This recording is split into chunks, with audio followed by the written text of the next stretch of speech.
If you read the Bible as a random collection of religious rules and disconnected verses, faith quickly becomes an exhausting checklist of demands. You end up trying to survive an endless series of external requirements. But Scripture is actually a single, cohesive historical drama, and the engine driving that entire story is a concept we often overlook: proximity, the physical and spiritual distance between the Creator and humanity. The story begins in a garden. What made Eden unique was the reality of zero distance. Humanity lived in direct, unmediated communion with the Father. They weren't abandoned or kept at arm's length. They lived fully in His presence. The rupture happened when humanity faced a choice and opted for autonomy over trust. Deciding to define good and evil on their own terms created a massive, terrifying gap between us and God. From that moment forward, the rest of biblical history has a singular objective.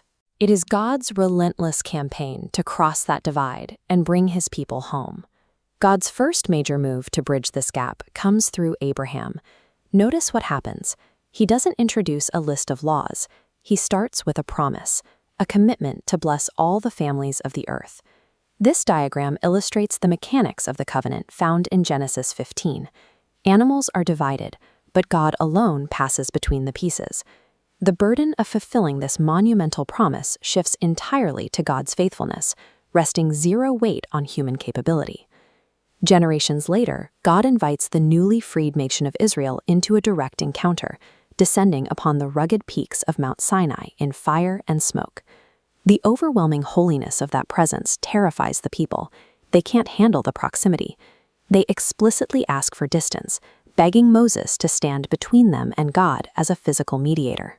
These handwritten columns of the Torah scroll represent God graciously meeting them at the distance they requested.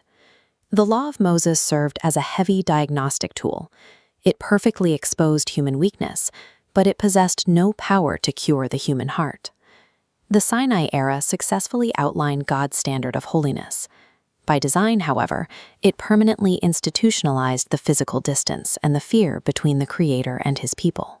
Leaving the massive monuments of Egypt forced the nation into the wilderness, an environment that served as a crucible for their development. They have escaped geographic slavery, but they have no idea how to live as free children. It takes 40 years in these shifting sands to kill off an ingrained slave mentality. A new identity has to be forged, one entirely reliant on God's daily bread, daily water, and daily presence. Centuries later, immediately following the crucifixion and resurrection of Jesus, we see an identical 40-year span. The cross is finished, yet the physical temple in Jerusalem continues to operate until its destruction in the year 70 AD. This historical gap acts as a second wilderness. It is a transitional threshold where the symbolic practices of the Old Covenant slowly fade out to make way for the new.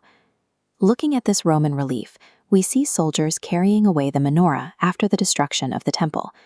This physical collapse marks the definitive end of the old system of symbolic distance. God intentionally utilizes these long, difficult liminal spaces, whether physical deserts or decades-long historical gaps, to successfully transition His people from an obsolete order into an entirely new reality. Everything culminates in Jesus. He is the faithful Son who refuses to fail in the desert. He is the promised seed of Abraham. He is the far greater mediator than Moses. Through Him, we experience the true Exodus. He liberates humanity, pulling us out of the spiritual enslavement of sin, death, and the controlling powers of the world. Jesus closes the divide by doing what the law could only suggest.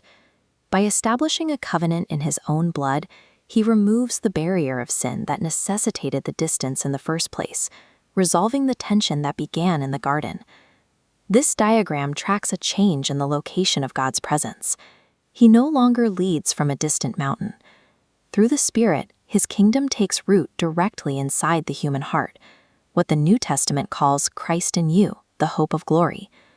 The long path from the garden to the cross shows a God committed to restoring this communion.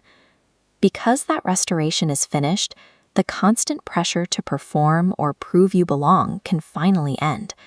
We can let go of the fearful mindset of a slave constantly trying to survive external demands. Instead, we can step into a life shaped entirely by trust, guided by the Spirit, and anchored in a restored relationship. The scriptures were never meant to be read as a scattered list of religious rules. They map out the singular story of a faithful Father, tearing down the walls of distance to bring humanity back into perfect internal communion.